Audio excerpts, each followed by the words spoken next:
Kia ora guys, we're at the birthing maternity suite this morning to be induced. Thought I'd just make a quick post as to the male role in this whole process. Essentially there's not a lot we can do, but we turn up, we find our room, we make sure mum's happy and comfortable, and then we toddle off downstairs, grab us a nice strong coffee, and even get an extra couple of shots put in there for good measure. Then we come back up here and basically wait it out. Yeah, that's all we can do. Hi everyone, how are you? Well, we came into hospital at 7 o'clock. We left home at about 6:45, and we came up to the birthing and maternity suite. So we're in this room for now. This is more of a monitoring room. So this morning we have had a drip put on us, and they tried to put it in this arm. I've got really good veins, but they kind of missed the vein, so they had to pop it in this arm. So you can see there. They also took bloods, and then they put 2 straps on us to monitor us, and we've got a little bit of other footage of that, but the audio wasn't so good, so I'll pop up some pictures of that for you to see it. And for half an hour they had the monitors on baby's heart, just to see whether he was relaxed or not. And in that time I did have 1 contraction, which is what you can see here, and this is what the nurses want and your midwife want to be happening like pretty much every couple of minutes. So we then, after that, we had an internal examination where they used a crochet hook to break my waters. I think breaking the waters was something I was pretty anxious about, but it was actually really super easy. They basically, I put my hands underneath my bottom so that my hips could go up, and they pierced the membrane of the sac, and the water kind of trickled out about, and that was about 8:45. It's now about 10:15, and about 15 minutes ago I had quite a lot of water come out of me, and then we decided, right, let's go for a walk. So going down those stairs really brought on the contractions, so we weren't gone for that long actually, and so I've come back just to relax a little bit and time our contractions and just see how we go, and I will let you know very soon what else is about to happen. Okay. Yeah, I guess I can feel it's quite tight now.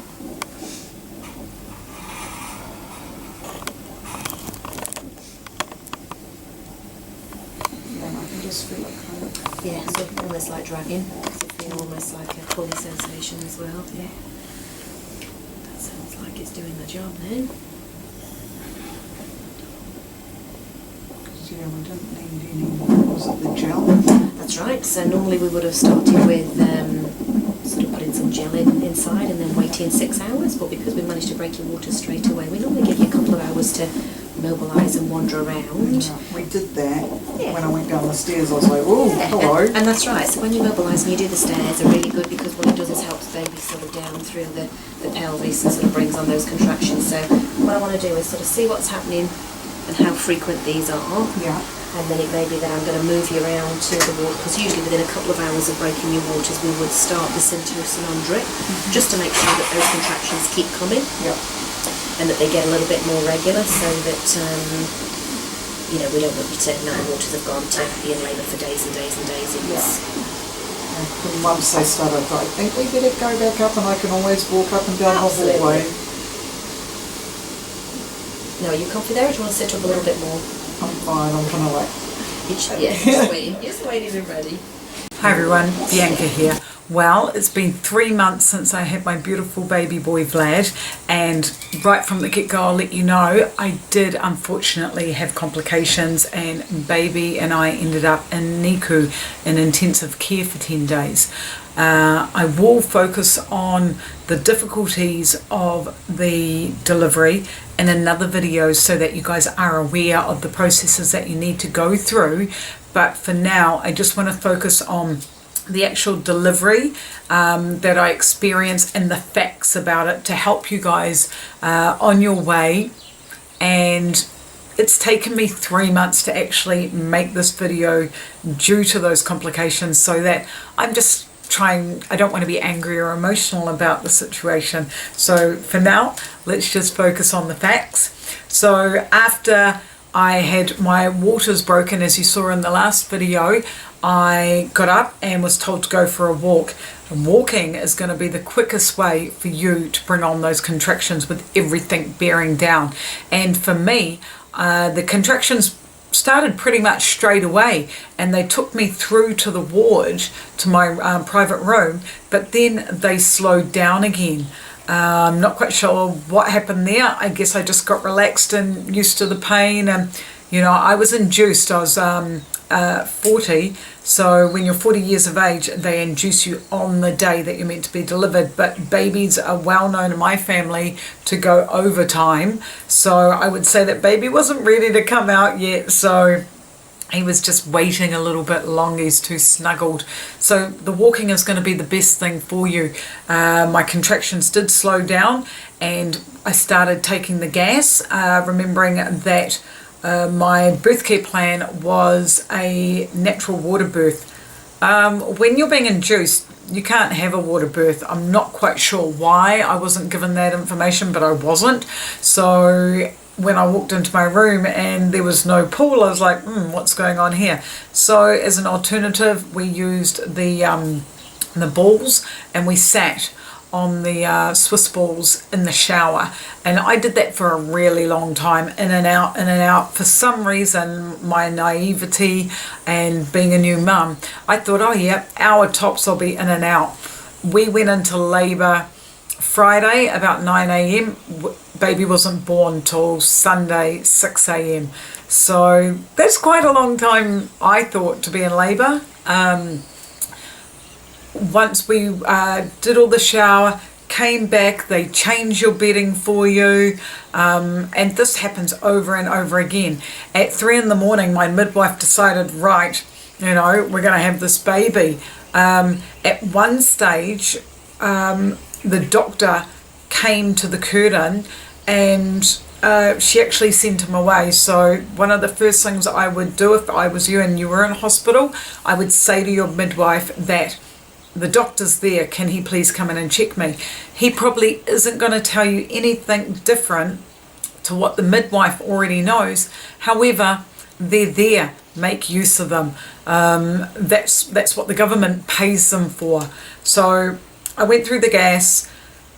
I felt that it was taking too long. I explained to my midwife that, you know, something's got to change here. This isn't working, and I opted for an epidural. The original reason why I didn't want to have an epidural in the first place was at antenatal class. They showed us the needle, and I was like, oh my God, that's not going into my back.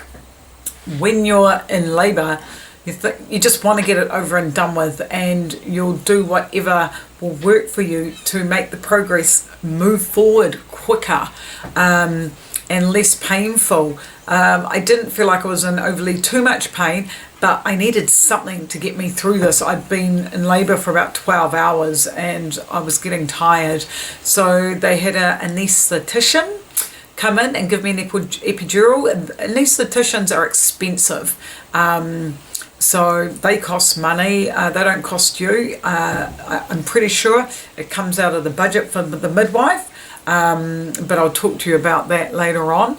I was given the epidural in the middle of my back. I couldn't feel a thing. So my fears were it going into my back. I didn't feel it at all. Once I'd had the epidural from the waist down, I couldn't feel a thing. However, pain-wise, but I could still push. We decided to put my legs up in stirrups because that pushing back on the abdomen helps. Eventually baby did come. I had a natural birth. I had probably about 20 stitches. The midwife told me, oh, we need to give you a couple of stitches. There was lots of stitches required. My baby was 9 pound too. Obviously the bigger your baby, the more tears you're going to have. They won't cut you unless it's required. They would prefer, the hospital and the nurses and the doctors would prefer that you tore naturally instead of them cutting you, because if you have baby and you don't tear, then they would have cut you for no reason at all. That's their reasoning for it. Once baby is born, they will lie baby on top of you, and that will be your first skin to skin. Then they will take baby away pretty much straight away, check everything, give them all the drugs that they require, and make sure that they're happy. Now, because we had complications, I can't tell you what happens after that. I can only assume that once you do have skin to skin, you sit there for an hour and baby will eventually get hungry and, like a little snail, find his way to your nipple, and you can start breastfeeding. Then you will be put into a ward, possibly if you're lucky, 2 people in a room, maybe 4 if you're extra lucky, your own bedroom. From that point, you will have a number of nurses coming in. You should be able to stay for 3 days. If they want you to move sooner, play sick. You need the rest. Do not go home unless you have the support at home. The reality is there's going to be lots of nurses coming and going, and they all have a different way of doing things and different information that they can impart to you. So be open to all the information that they're going to be giving you, and take in whatever information you want and forget the information that you're not interested in. The nurses will be coming to see you nearly every 3 hours and giving you painkillers, Panadol. They'll be giving you laxatives so that you can go for number 2s easily, and they'll be also giving you these salts in a bottle of water so that it cleanses you from the inside. I found that when I was going to the toilet because of my stitches, it was excruciating. I was, holding on to the walls. So the best thing to do is, they have jugs in the toilets, in your private toilet. Fill it up with water, even if it's warm and you can do that, great. If it's cold, who cares? When you urinate, you need to pour the jug of water onto your vagina so that it decreases the acid in the urine, because it absolutely stings like no tomorrow. So make sure you have that water. Also, they're going to be giving you great big thick pads because you're still going to be bleeding. I bled up to about 2 months, so don't think that that's going to be going away too quickly. So make sure that you do take your painkillers. This reduces the swelling, and you do need them. If you do miss them, you'll find that when you urinate, it hurts even more. So make sure you stay on top of that. Because we were in N.C.I.U, I would disappear for hours on end, and they would have to come and find me and give me my drugs. Otherwise, I would go back and check in with the nurses and take my drugs and then go back to intensive care. So there is a lot of pain. You will find that you need to have a little bag with you if you are traveling around, and have all your drugs with you, and have loads and loads of pads and changes of underwear. It's really important. I didn't get swollen feet up until the last week of my pregnancy, but ooh golly, after the delivery, for about 2.5 weeks, my feet swelled up like little trotters. I was like, oh my God, I'm a fat girl. So that 3-day baby blues that kicks in, my focus was on how swollen my feet were. My partner did his best trying to get the swelling up by massaging from the toes up the knee.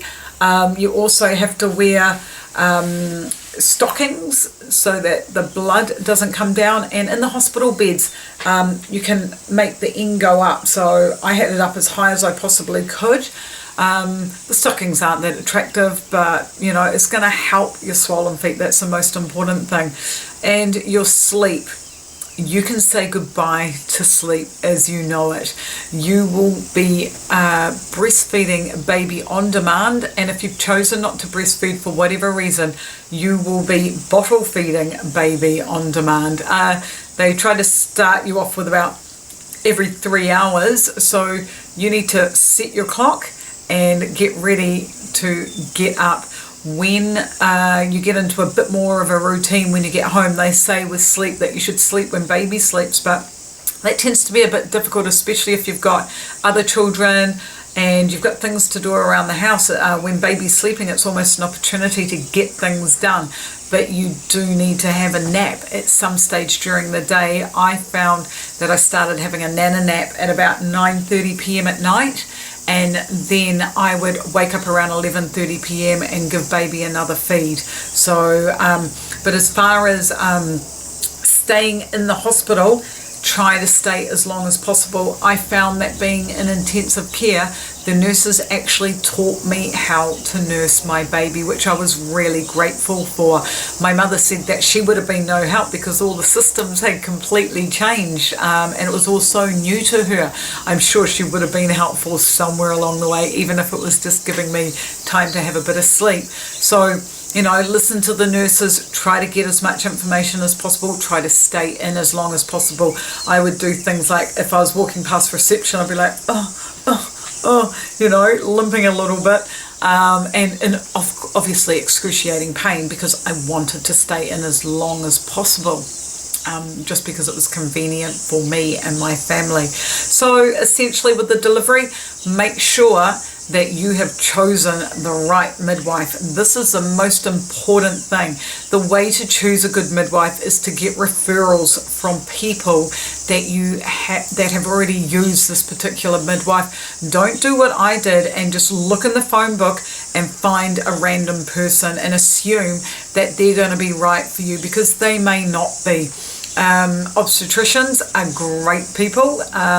Why have somebody who can do half the job when you can have a doctor? You really need to be careful with that one. It's very, very important.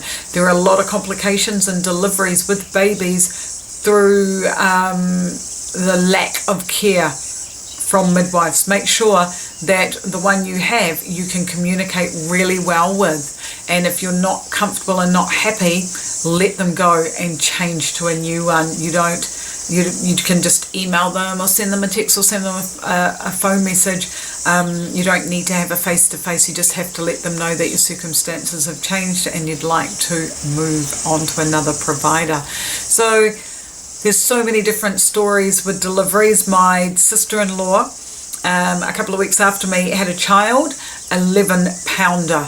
She went in at 12:45 p.m. She was out by 1:15 p.m. That baby shot out. So she was a mum for the third time, a little bit more experience, and hopefully these things get easier as we go on. Good luck with your deliveries, and check out my next video, which will be on how to nurse your baby. Ka kite anō.